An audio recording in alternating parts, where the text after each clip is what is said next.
Welcome to Leapcast. I'm your host, Dr. George James. Leap stands for leaders, entertainers, athletes, and performers. And I'm on a journey to connect with high achievers and highlight their unexamined human moments. Tune in to learn how these high-achieving Leap individuals were able to reach their greatest potential, face their most difficult challenges, and embrace the human moments that helped them along the way. If you want to get the episode highlights directly in your email, then head to theleapcast.com right now to subscribe.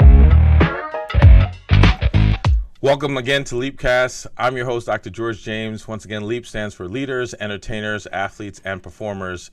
And I'm on a journey to explore unexamined human moments with these high achievers. And hopefully also in our conversation, we'll just highlight the importance of mental wellness for these high achieving Leap individuals. Today, I have an opportunity to introduce somebody who's actually a really close friend, someone I've known for years, but I'm so in awe of all that he's done and continues to do. He is known by many and by all as BJ Johnson. He has experienced so many things and currently he will correct me and tell me their official title, has been working for the Brooklyn Nets for a number of years in their scouting department. I think he runs the department, but he never really wants to tell me everything. But we're going to find out today. And I'm so excited. BJ, welcome. Thanks for joining Leapcast. How are you doing today? I'm doing great and just appreciate the opportunity to be on with you. I'm very humbled to be a part of this podcast today. So thanks for having me. Of course. So there's this thing that we like to do. We call it the Leap Story, which is just a way for us to get to know you and what you've been out. So tell us about your journey, where you are now, but how you really got to where you are at this current moment. Yeah, sure. So again, BJ Johnson. I'm from Greensboro, North Carolina originally, and grew up there, the fifth of six kids. My mom, she became a single parent shortly after I was born. My father passed away really early when I was at the age of 2. She was pregnant with my little brother at the time. So, a lot of my determination and focus and drive really comes from her, just for her having to figure out things, kind of on the fly.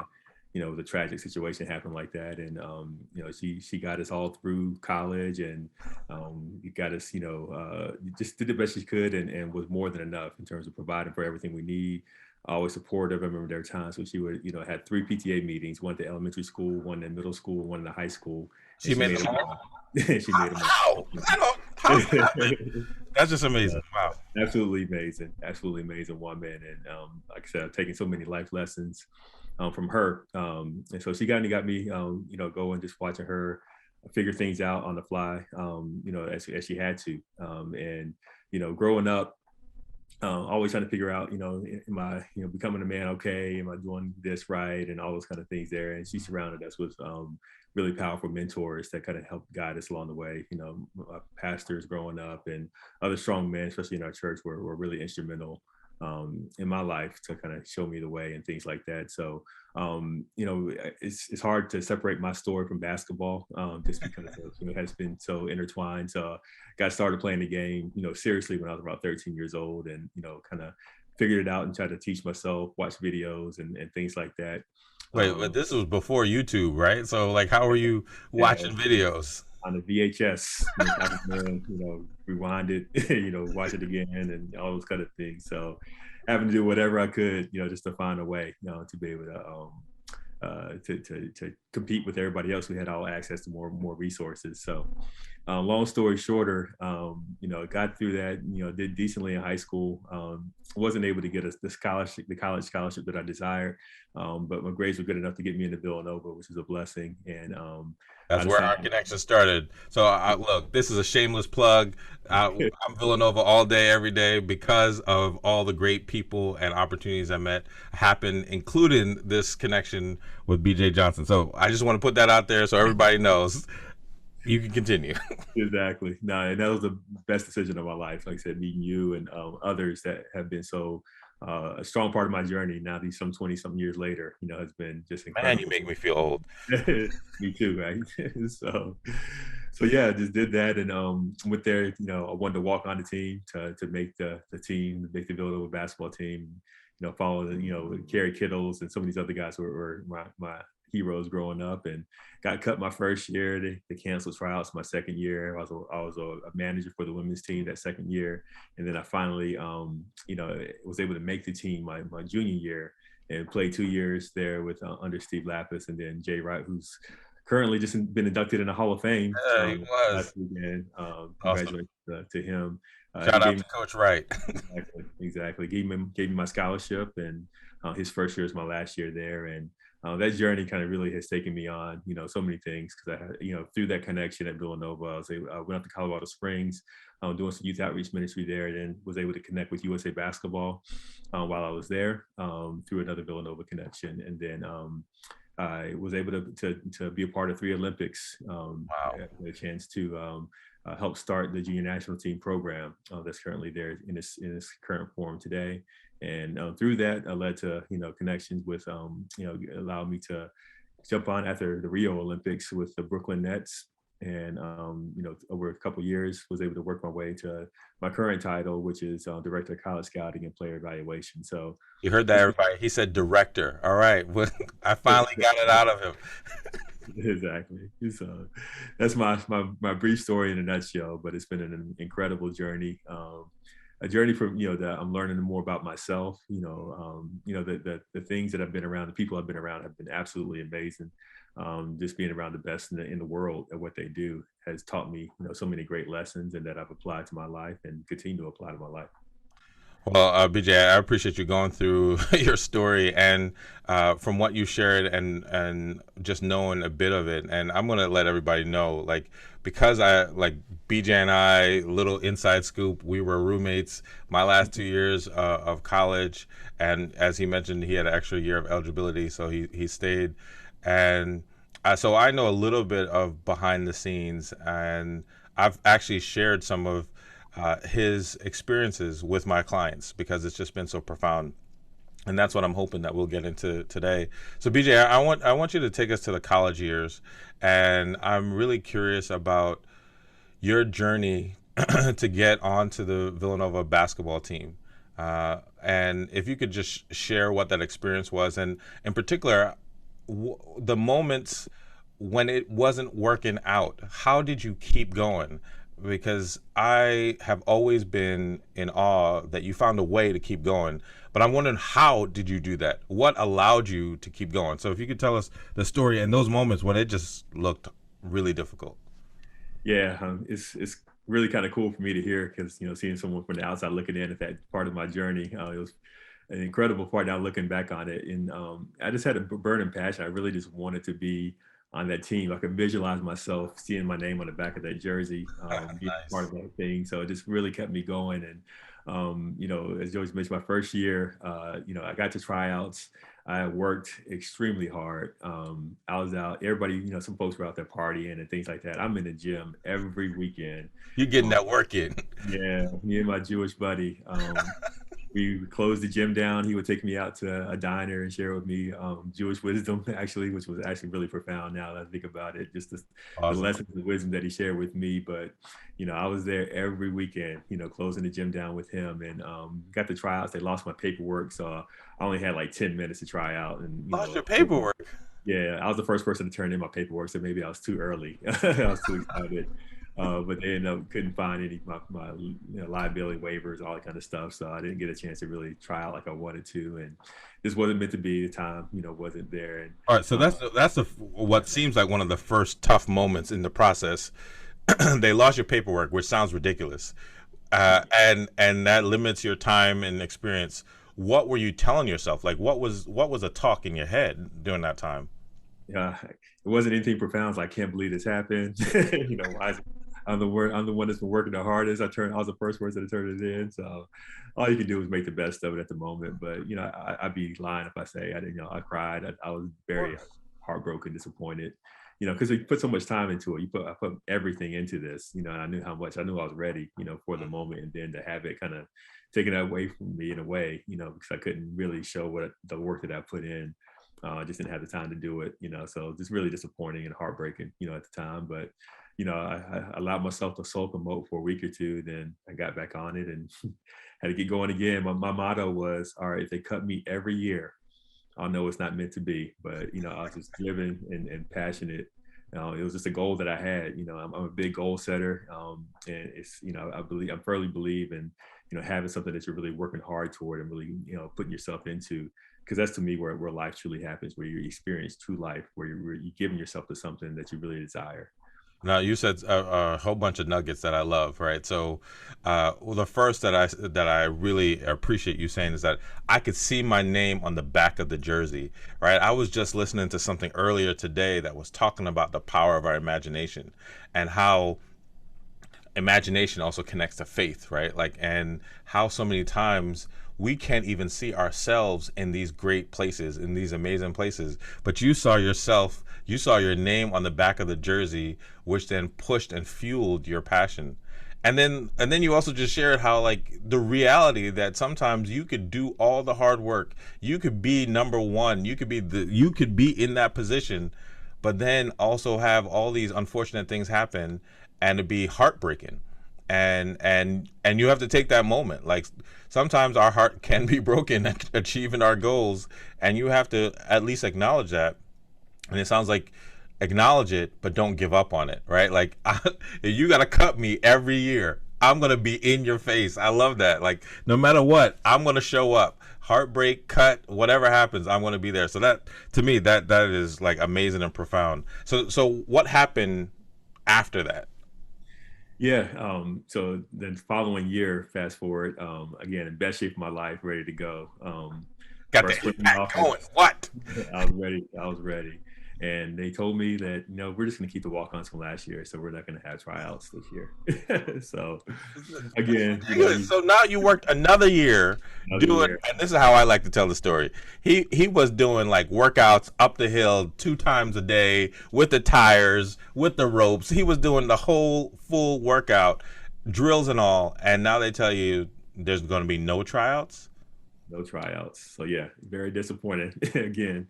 But I was like, hey, it's part of my journey. It didn't distinguish the passion and desire within me. What I mean? I still wanted to be on that team more than anything else. So So year two um, happens, this disappointment. yeah. Who do you talk to, or who do you share that moment with? Not many. It's just me and my brother. He's the one that's kind of been in that started my journey from from start to finish. So he's always checking in, seeing how they go, what happened, all those kind of things there. He's probably the only one that fully knew, because he's been a part of every step. But outside of that, it was really just me just trying to suck it up, because that everybody thought, a lot of times people thought, when I shared my dream, that I was ridiculous anyway. I wasn't the most talented guy. I'll admit that. I just had a passion, what I mean? So people didn't think I had a chance to make the team regardless. So I didn't want to surround myself with any negativity that would kind of reinforce those things. Sounds like So dream killers. exactly. So Wow. yeah, So you knew right. You didn't want to surround yourself around people who couldn't believe what you believed. You knew you had your dream and passion, and your brother was there with you throughout this whole thing. That you could share, he could support, encourage, even in the tough times. correct. Absolutely. And he did. He was a great supporter, and it's great to have that person that that's always going to continue to encourage you and you can lean on when you do get weak. So he was definitely an incredible resource for me, during during that period of time where I did not have anything to show for all the time and work, outside, but at the same time, something was happening inside of me that I didn't recognize. Even though I didn't have the outer results that I desired, there was something inside of me that was being worked. That persistence, that determination, attention to detail, focus. Ability to find. One thing that happened that second year, even though they canceled tryouts, there's open door to work with the women's team. Which I might not have found, but that led to many great connections and great opportunities and great learning experiences for me, during that time as well. So yeah, there were a lot of things that were happening, behind the scenes inside of me that I probably didn't even recognize at the time, but now looking back on it, were a huge part of my journey, even though I didn't get the results that I wanted at the time that I wanted them. Now I'm going to say something. And I'll be clear. This is not what I believe. This is not how I stand. But I can imagine that there would be some people out there, some men out there who would say, I'm a basketball player. I'm a men's basketball player. I'm not going to work with no women's team, or feel somehow that's beneath them, even though, once again, that's not what I believe. I know the women's team is awesome, amazing, talented, but that not everybody sees that. And so how did you even allow yourself to make that pivot? I didn't care. I just wanted to be around basketball. I had a passion for basketball. I loved it so much. What I mean? I can't describe it. I don't have any other profound way of saying it, but I just really just loved the game. And, the women's coach was an incredible teacher of the game too. So, I really took the opportunity to learn from him. But yeah, I didn't care about what everybody else said. That's why I didn't surround myself with a lot of people. I said I was alone, a lot of times in this basketball portion of my journey. But yeah, it's just one of those things that it didn't matter what it was, as long as I could be around the game and continue to learn and grow and develop and get closer to my goal, which was ultimately making the men's team. And then that's what I was be willing to do that. I mean, once again, right? Like you're going after your dream, and you said like you during these years of what seemed like difficult moments and heartbreak, you're learning persistence, attention to detail, focus, just to keep going at it. And then other opportunities are opening up, and you're not allowing the outside noise or perceptions or whatever to stop you from being connected to the game. All right, so then what happens year three?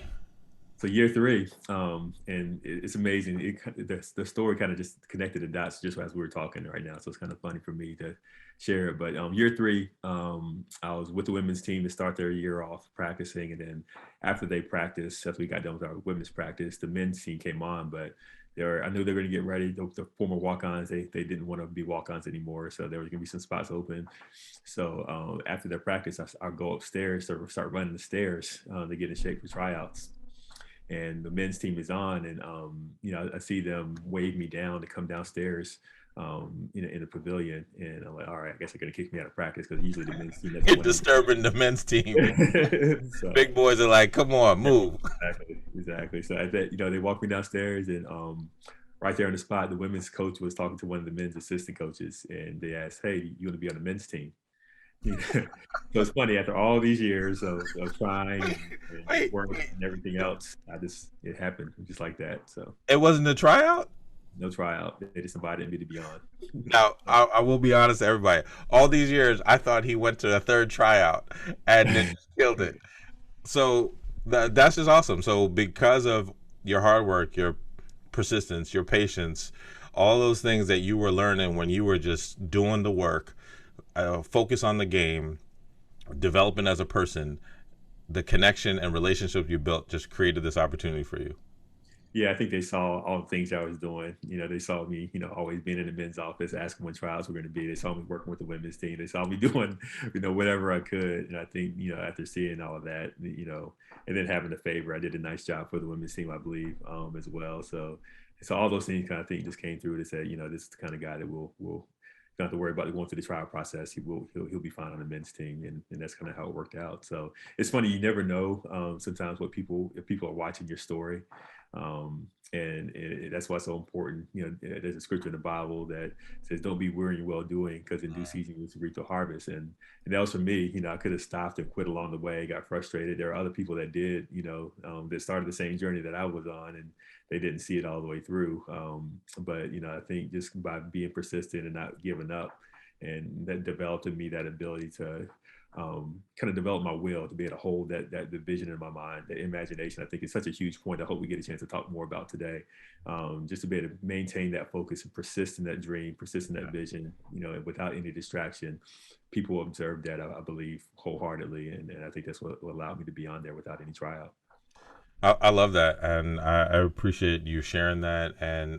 And for me, like I can think about even in my own life where, after I graduated college, my master's program, how me and some of my classmates were applying for different jobs. And sometimes, where I got this theory that busy people are busy, and some of my classmates stopped pursuing some opportunities, but I just respected that they were busy and was persistent and kept going. And finally, when I got the meeting, when I thought it was just, hey, let's touch base, it was an actual job interview that I got. And so like this thought, like I really resonate with persistence and keeping going after the dream and not allowing the distractions or the heartbreak to really stop you. So that's just awesome. And I hear how like you did that for 2 years, and then, you were on the first year with Coach Wright, who's now been there And I'm wondering anything else out of those years that you can say you had moments where you can think about that resonate with you, moments where you either learned something or had a conversation or felt something during that time.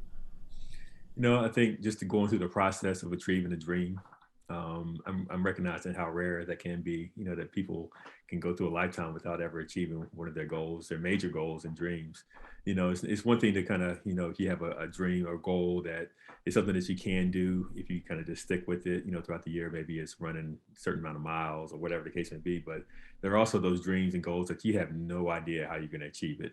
There's no, if you tell it to people, people think you're crazy. Those kind of dreams. And for me to be able to achieve that, set the tone for the rest of my life, because I've used that process over and over again to dream ridiculous things. In my mind would seem ridiculous, but at the time when you achieve something like that, it makes dreaming something else. You just raise your whole level of awareness to what's the endless possibilities that are within us. And by attacking that and doing that, I go from a higher level. So what was impossible for me before now becomes normal. And I want to continue to set impossible goals, because I can continue to go higher and higher and deeper, into myself, and find out there's limitless possibilities inside.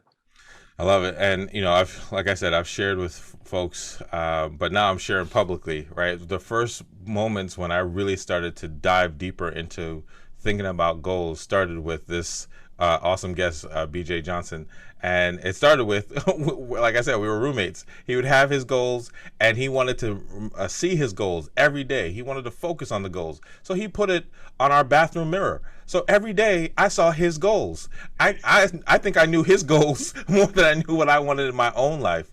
But that inspired me to say, I got to stop looking at his goals. I need to focus on my goals. So then I eventually wrote my goals and put it on the bathroom mirror. And, it's been a process. And I really love what you're saying about dream impossible goals and the ability to even achieve some of those things, how it fuels the next level and the next level. And I've experienced that, and it connects back to those years.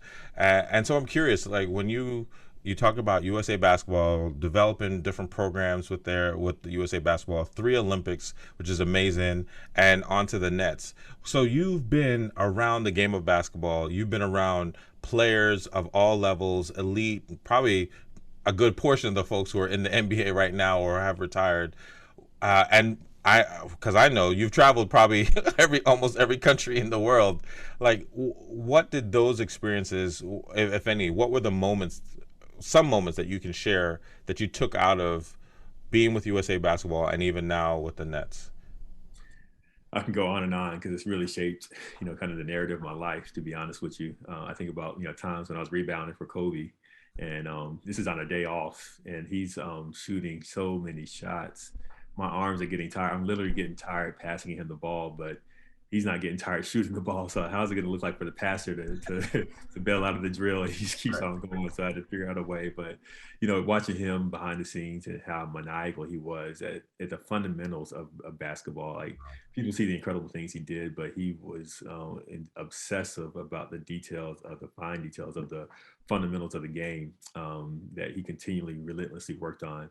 So seeing that ability to focus, regardless of what level you achieve, there are certain fundamentals of every job or thing that you do, and to be able to be extremely good, excellent at those fundamentals are what really separates people, because a lot of times people want the glory and the shine and, all the kind of things there, but they're not willing to do the day to day that it takes to get there. So having a relentless commitment to excellence, being willing to, work together as a team, being able to, not necessarily sacrificing ego, which people always kind of use a lot in those terms. Uh-huh. But I thought Coach K, who led a lot of those teams that I was a part of, he wanted everybody to bring their ego, and I thought that was kind of different than I heard before, because you're not sacrificing who you are, you're bringing in your best self and figuring out how to bring that to the team so that you make the team better.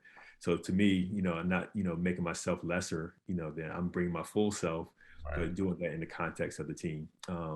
And ability to problem solve, all those kind of things, think on the fly in high pressure moments, and believe in yourself. Even when things you have no idea how it's going to work out, and you're faced with everybody's watching you to see how you're going to lead in this, in these amazing challenges.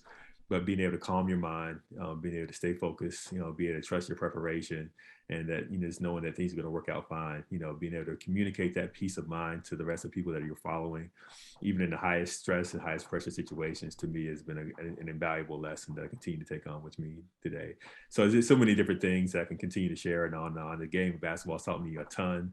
Ability to work with people, ability to collaborate, how important every person is, into, building a championship level team, whether it be at the Olympic level or now we're at the Nets and have a chance to compete with the championship, seeing what goes into that, the ability to create, having that imagination, having that persistence and focus when things don't look great, and being able to see what it's going to look like and know that it's already available to us. We just got to continue to work out the vision, in our minds, and eventually everybody's going to see what you've been working toward. So you dropped a lot of nuggets there that I love.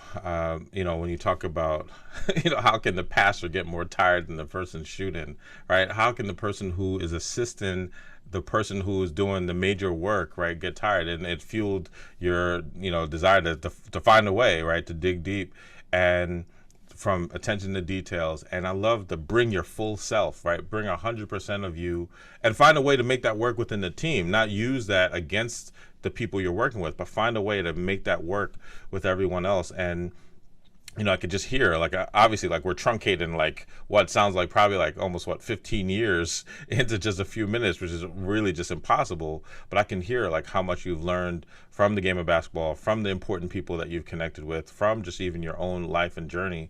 Like, I just want to quickly, like, shout out the people that you've mentioned so far. I mean, you talk about your mom and her ability to, like, just like do anything and everything as a single mom, mother of 6, showing up in so many different ways. You talk about your brother, talk about your Jewish workout partner, you talk about, like, just the women's basketball team, the game of basketball. I mean, even how you just, talked about being there with Kobe and learning from just his dedication to the details and push, and Coach K. I mean, there's just so many things that I think other people would just be in awe of that you've just shared. And I'm wondering, have you had moments that you felt were really successful, or you were like, wow, this is just amazing? What would that moment be for you? Yeah, out of all the moments I've had, like I said, it's been an incredible journey, for me personally. And I think probably, with that junior national team program at USA Basketball up to this point, something that had not been done before, and to be able to go from identifying the players that were going to play on those teams, bringing them all together, working with their families, making sure all their meals are provided and they have everything they need. The coaching staff has everything they need. There's so many things that kind of go in that nobody will probably ever know about, but, Details, right? Attention to details. all those things. But there's a moment we had a chance to win 4 gold medals with those teams, and every time to see them on the podium, with the national anthem being played, and then seeing them accomplish their goals and their dreams, in that short amount of time. I always take that as one of the most blessed experiences, because, all the work that was done, kind of led to that moment where they could all experience something incredible that they'll never forget for the rest of their lives. There's each one of those are really unique and special moments, and even a lot of those guys are in the NBA now, and so we always share a special bond. When I saw them when they were first, sophomores or freshmen in high school. You got the stories that they don't want out yet. Exactly. So each one of those moments were incredible, for me personally.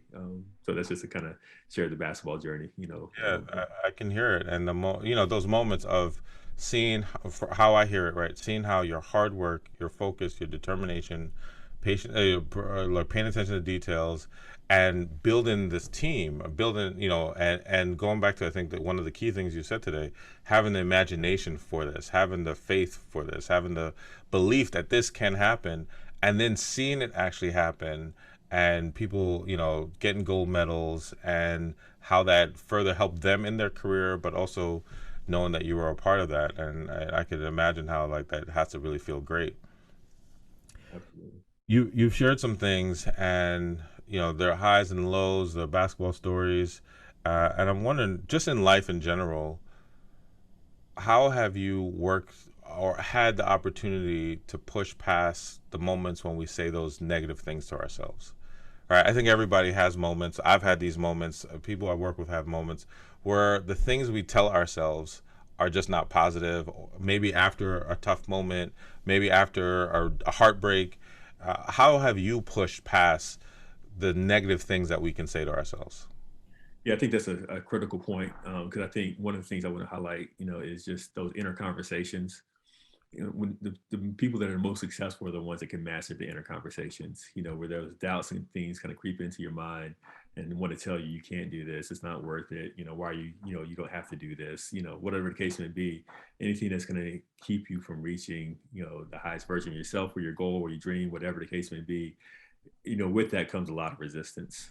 Just because, anytime you put yourself to something, there are forces at work that just want to keep you, limiting. There are a lot of limiting thoughts, old paradigms you have to break through. That am I deserving of this? Am I worthy of this? There's so many things that people can tell themselves and share with themselves, but when you can master those inner conversations and understand, no, I can do this. I am capable.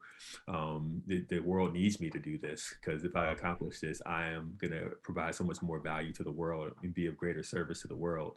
The reason we're talking today, because I was able to push through some of those things and have a story to share, that hopefully someone else can benefit from.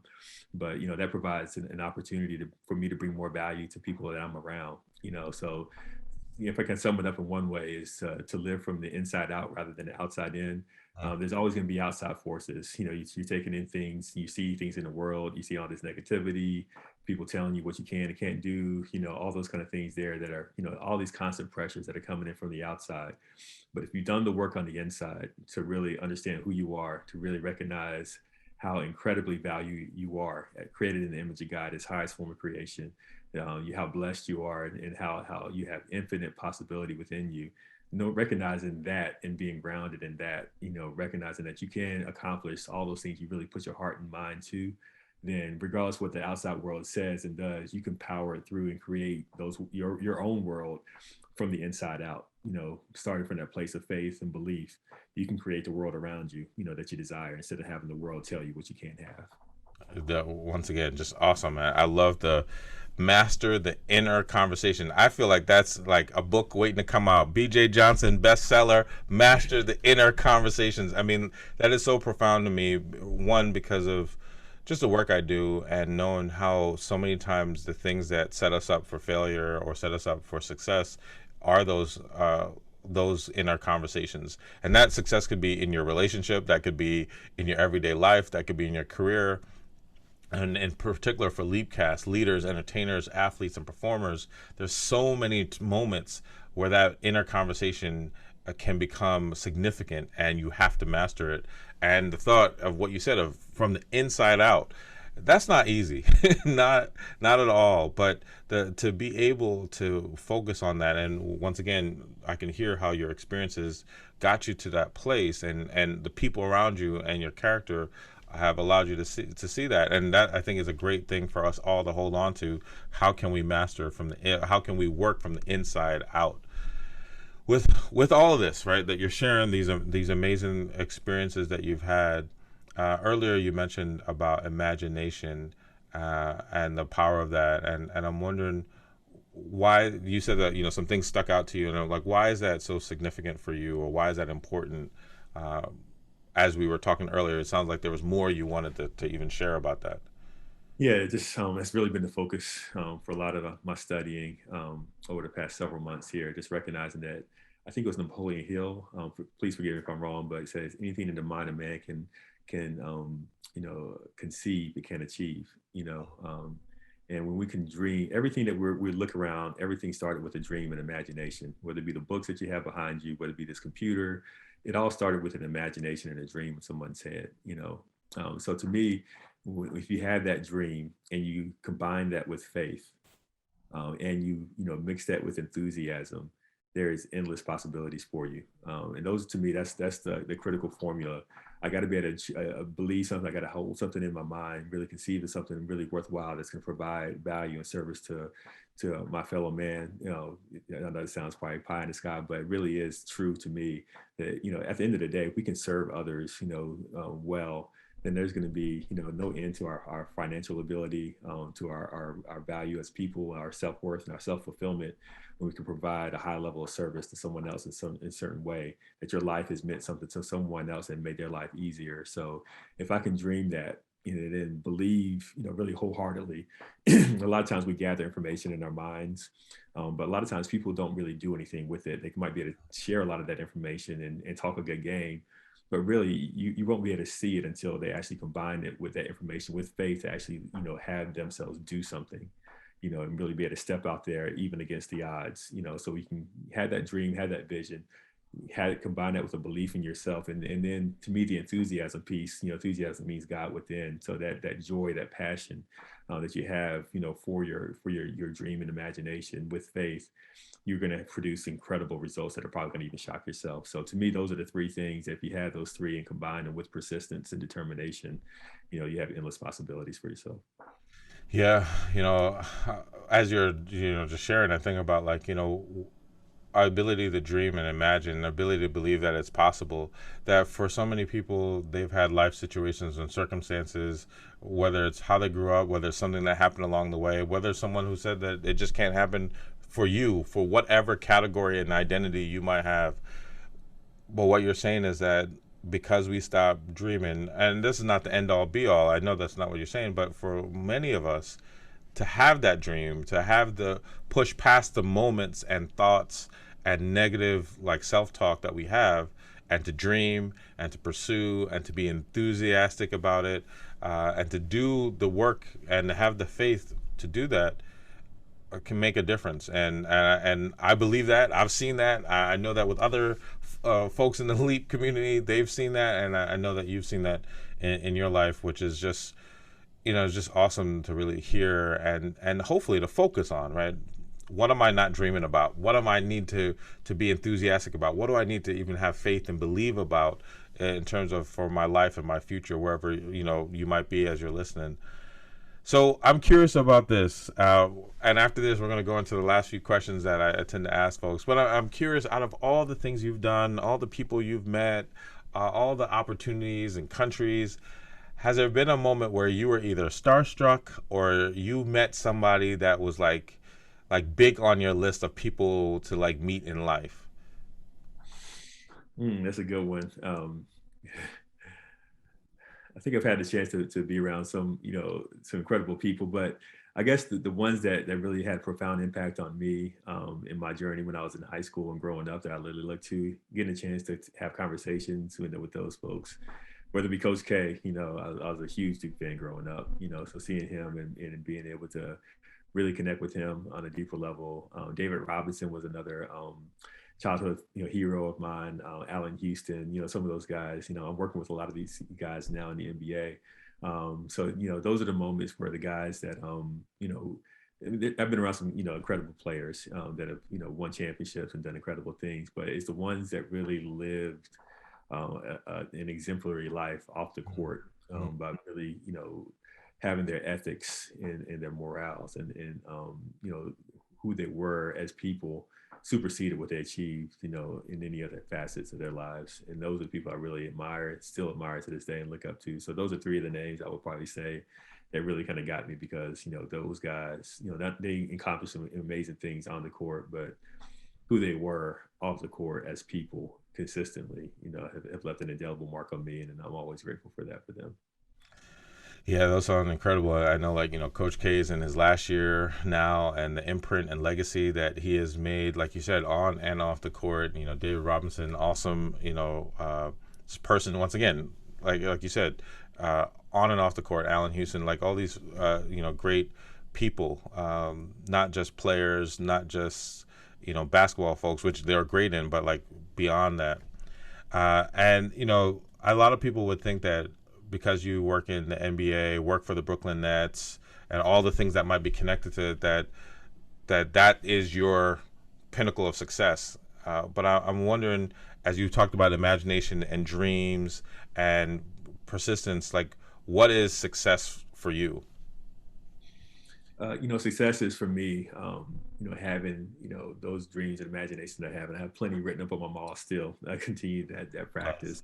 So being able to have, that dream in my mind, and be able to see it all the way to completion where it is now, I've created something that wasn't there before. And it is now being able to serve other people in a way that I could, more so than I even thought possible.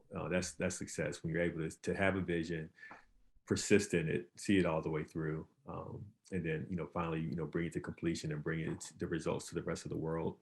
That's to me what ultimate success truly is. So that could be with the vision for my family, the vision for my finances, the vision for my career, vision for my other things that I do. Being able to bring all those things, having a really dream hard, really believe in those things and see them all the way through to completion. You see, you're always going to constantly, kind of develop them, for sure. But to be able to see them, prosper and be successful, to me is what is truly rewarding at the end of the day. And Uh, real quick, I just want to highlight. I know we're getting closer to our time, but just something that you said to me is really just stuck out. That when people are telling you what you can and can't do, and the circumstances you grew up in, all those things, as in terms of faith, you have to really believe in yourself. That firm belief, regardless, against all hope, I think that is such a critical piece. So regardless of what people say, that shapes the way you see yourself, and you'll never outperform your self-image. So once you're able to really fully believe in who you are and what you're capable of doing, regardless of what you've grown up in, regardless of what you've been through, regardless of what people have said, to be able to do that and really truly believe in who you are, to me, that's such a foundational key. I didn't want to miss no, that point as you talked about no, before. So I love that, and your definition of success, right? Like how being able to have these big goals and dreams, things that are beyond yourself, and working towards it, and then being able to accomplish that, and really to the ability to do that so you can impact other people, right? Like that's part of what I was hearing, like that it is not just about self-serving. It's not just, I'm like, as I say, I want to secure the bag, I want to have all these things, but it's about, at least what I'm hearing from you, being able to get to these places to then be able to serve and impact other people, which is amazing. And to the point, what crystallized that for me is seeing your name on the back of the jersey. I'm not seeing somebody else's name. I'm not even seeing the team name. I'm seeing my name on the back of the jersey. And so I think that's a real good challenge for all of us, is like, where are you seeing your name? Like, where are you seeing yourself? And I take that, and that's going to be one of my takeaways of the places I see my name, right? And I've been to places where I have to speak, and they might have my name on a placard or some way to identify it because I'm supposed to be. That's my spot. And so I think the challenge to all of us, even in those moments, in the self-talk, where do you see your name? And that can determine like where you go with your goal, how you go after it. If you see that that's your spot, it's already labeled for you. So I really love that. now highlight that real quick. Yeah, yeah. Not just seeing it, but really getting emotionally involved in it. So it's one thing to see it, but then to feel the excitement, to see what it feels like to actually be in that moment of you performing at your highest level or accomplishing that dream, to really get emotionally involved with it, and then even offering gratitude before it happens. So, a common phrase I've been studying is, I'm happy and grateful that I've already achieved Nice. whatever it is I want to be, but really getting emotionally involved in that dream and that vision, and seeing it before it happens, and feeling what it feels like before it happens, to me, and offering gratitude even before it happens has been a huge key for me. There's something about what happens in our mind and our emotions when we can do that, when we can offer gratitude and accept and believe. Our posture, our conversation shifts. So I love like how you added push to the thought of not only see it, but allow yourself to emotionally be involved and engaged, and offer gratitude that it's already there and it's already happened. I like to end the podcast with a few different questions. The first is for you, and then the other few, contain connect back to the audience. First, I guess let us know: is there something that you are working on, or that you are in the midst of, or that you are kind of proud of in this very moment right now that you can share with us? Oh, a couple of things. I'm not sure which way to go, professionally or in my personal life, but I You can offer both. We got a little bit of time.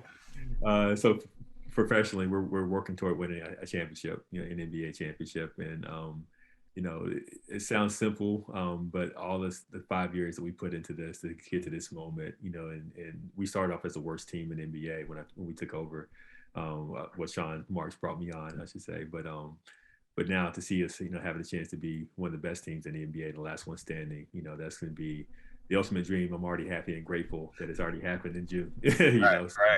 So that's probably one of the biggest ones. And then personally, I believe in, establishing multiple streams of income and watching those, begin to be established on my personal life through real estate and other means, to be able to sustain us, passively while pursuing this dream has been very gratifying as well. Oh, that's awesome, brother. So you heard it here. He's already thankful and grateful for the championship in June, right? He's already seeing it. He's emotionally involved with it, and they have been doing the work for it. And then personally, how you are living out your own dreams for multiple streams to impact your family and others. I love it. So here are some of my last few questions. What does mental wellness mean for you?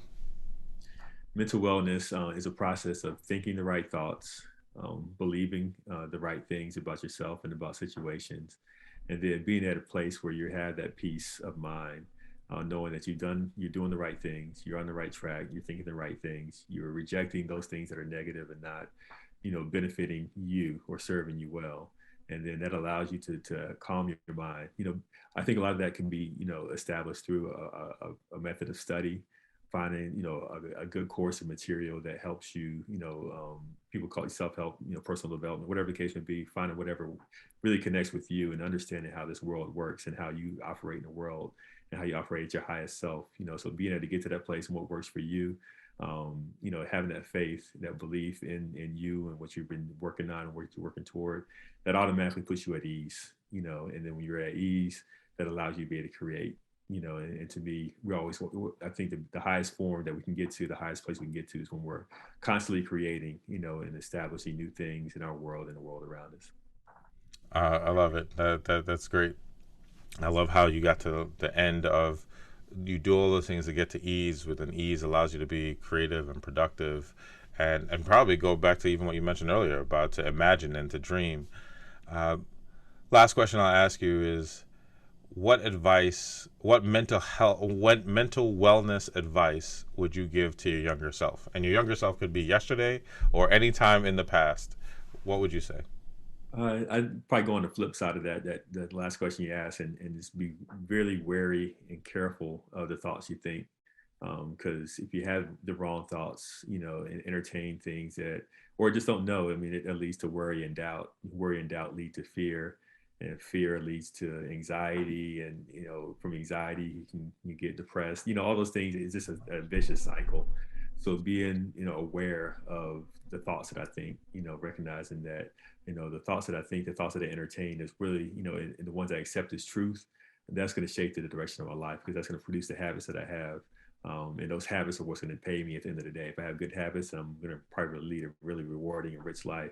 But if I've had bad habits, and I'm not paying attention to my habits, or I haven't established habits, then all those things are going to lead me into reverse. So I'm always going to, pay attention to your habits, pay attention to the paradigms I'm operating with. Don't allow, what anybody else has thought of you or whatever the case may be, to limit you. You're a limitless, infinite being. So continue to achieve and go forward, because it's all inside of you. Well, this has been awesome. I appreciate, being able to have the conversation, and I know how busy you are, and I appreciate you being on and sharing and allowing us to go through these different questions and just have a conversation about you and your journey, your Leap story, and for you to join us here on Leapcast, where we are exploring unexamined human moments.